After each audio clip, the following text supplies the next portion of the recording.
everyone, I'm Becky. And I'm Sarah. And we're doing Bickering Book Reviews. Today we're talking about You're on Fire by Julie Buxbaum, which I got off of NetGalley. Same. So this book is about 4 different students that lives are changed during their junior year. So you have Emmy and Arch, who are fraternal twins, and their best friend Paige. And they've always been super close. Well, over the summer, something happened. Emmy told Paige that she kissed Paige's boyfriend, and this kind of destroyed that relationship, but also kind of like put a fracture in their relationship. At the same time, this new boy from England comes, Rowan, and he and Emmy are kind of drawn to each other, but Paige called dibs. And so Emmy feels like she can't betray Paige. However, Emmy may not have been the one that actually betrayed Paige. And on the flip side of this, you have Archer trying to figure out how to tell people who he truly is.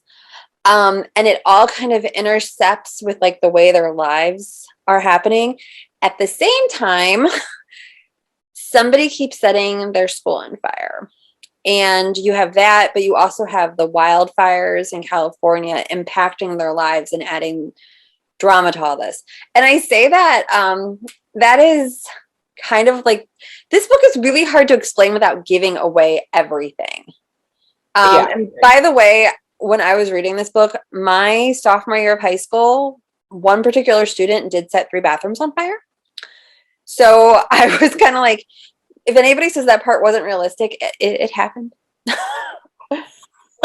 all fairness, he got caught and got sent away to get help. But yes. Wow. Yeah. How did that alter your reading of it? Like to have that kind of realistic.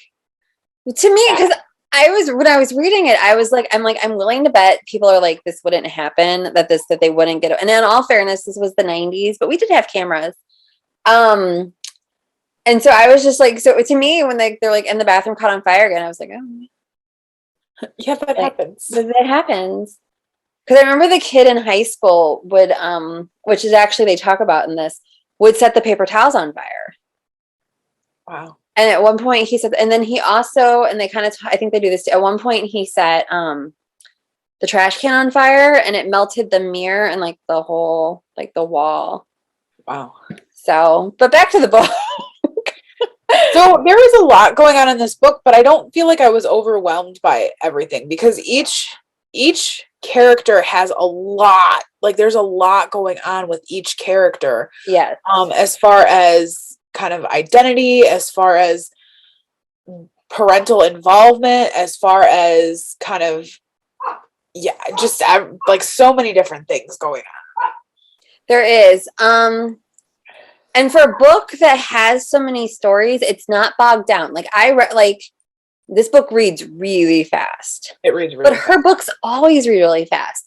And I remember, like, as I was reading it, every so often I would come across a line, and it was just like truly beautiful the way she put the words together. I agree. And I feel like there's a uniqueness to her writing. Like, there are a lot of read-alikes, but nobody else quite phrases the words like that. And it's similar. It's kind of like how I feel about Maggie Stiefvater, who's an entirely different genre. But there's just something about like the way they craft the words. To me, the weakness of this book was I don't really feel like I got to know the characters as well as I should. I don't care as much about Paige in particular. Because it was almost like everybody had their own little novella. That's true. I don't know, but I was really pulled to Emmy and Ro. Like I really liked them.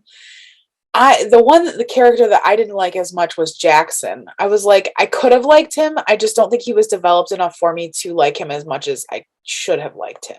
So I almost feel like it could have been like 3 separate books. Like you could have had Paige's book, you could have had Emmy and Ro, and you could have had Archer and Jackson. And like, so it was almost like we got like an abridged version of each of them to get the whole story. Like, see, I don't know if I would have liked a whole book about Paige though. Well, that's true. You'd have to do something else with her. Yeah. Because I said, I liked it, and I saw what she was trying to say, particularly about Paige. And I liked the story. I just like something, it just didn't strike me as much as some of her other books. Like I loved Tell Me Three Things and I loved Hope and Other Punchlines. I remember reading Hope and Other Punchlines and being like, who can I make read this book? And I just wasn't there with this.